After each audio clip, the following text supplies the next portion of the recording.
ಯಾಕ್ರಿ ಇಷ್ಟೊಂದು ಡಲ್ಲಾಗಿದ್ದೀರಿ? ಏನಾಯ್ತು? ಏನಿಲ್ಲ ಕಣಮ್ಮ, ಹೊಸ ಕೆಲಸ ರೂಢಿ ಇಲ್ವಲ್ಲ, ಅದಕ್ಕೆ ಸ್ವಲ್ಪ ಸುಸ್ತಾಯಿತು ಅಷ್ಟೇ. ಸ್ವಲ್ಪ ಹೊತ್ತು ರೆಸ್ಟ್ ಮಾಡಿ ಊಟ ತಗೋಬತ್ತೀನಿ. ಕೈ ಕಾಲು ತೊಳ್ಕೊಂಡು ಕೂತ್ಕೊಳ್ಳಿ. ಸರಿ ಆಯಿತು. ಕೆಲಸ ತುಂಬ ಕಷ್ಟನೇನ್ರಿ? ಮಾಡೋಕ್ಕಾಗ್ತಾ ಇಲ್ವಾ? ನಾನು ಕೆಲಸ ಹುಡುಕಿದ್ದೀನಿ. ನೀವೊಬ್ಬರೇ ದುಡಿಯೋದು ಬೇಡ, ನಾನು ಹೋಗ್ತೀನಿ ಸುಮ್ಮನೆ ನಾಳೆಯಿಂದ.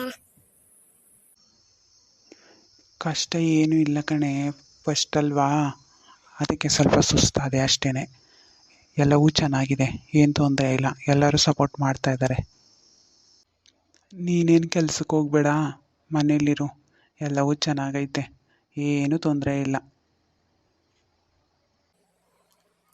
ನಾನು ನಿಮಗೆ ಒಂದು ವಿಷಯ ಹೇಳಬೇಕು. ಏನು ಹೇಳು? ಹೇಳ್ತೀನಿ, ಊಟ ಮುಗಿಸ್ಕೊಳ್ಳಿ. ಇಲ್ಲಿ ನೋಡಿ, ಕೈಯಲ್ಲಿ ಏನಿದೆ ಅಂತ. ಕೊಡು, ಏನದು? ಓಹ್, ನನಗಿದನ್ನು ನೋಡಿ ಏನೂ ಮಾತೇ ಬರ್ತಾ ಇಲ್ಲ. ಭಗವಂತ, ಧನ್ಯವಾದಗಳು ತಂದೆ. ತುಂಬ ಖುಷಿ ಆಯಿತು. ಹೊಸ ಜೀವನ ಕಟ್ಕೊಂಡು ಆಟೋ ತಗೊಂಡು, ಭಗವಂತ ಇಬ್ಬರೇ ಇರಬೇಡಿ, ನಿಮ್ಮ ಜೊತೆಗೆ ಮೂರನೇವರು ಇರಲಿ ಅಂತ ಥ್ಯಾಂಕ್ಸ್ ಅಪ್ಪ. ನಿಮ್ಮ ಅಪ್ಪ ಅಮ್ಮನಿಗೂ ಫೋನ್ ಮಾಡಿ ಹೇಳ್ದಾ? ಇಲ್ಲ ಕಣ್ರಿ, ಹೇಳಿಲ್ಲ. ನಮ್ಮ ಅಪ್ಪನಿಗೆ ಹೇಳಿದ್ರೇನೋ ಖುಷಿ ಪಡ್ತದೆ, ಚಿಕ್ಕಮ್ಮನಿಗೆ ಹೇಳಿದ್ರೆ ಅವ್ರಿಗೆ ಯಾಕೆ ಖುಷಿ ಆಗುತ್ತೆ? ನಾನೇನು ಅವ್ರ ಮಗಳಾ? ಇನ್ನು ನಾನು ಭಾರನೇ ಆಗ್ತೀನಿ.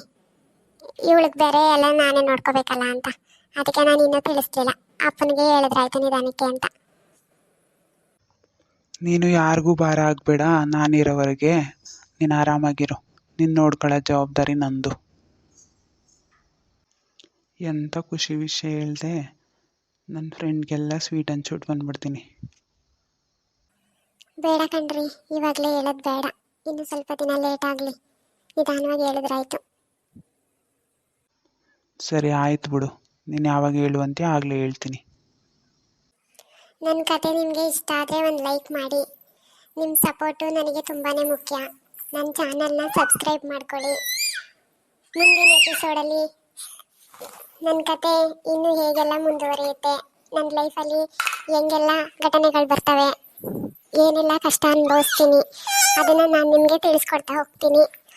ಧನ್ಯವಾದಗಳು.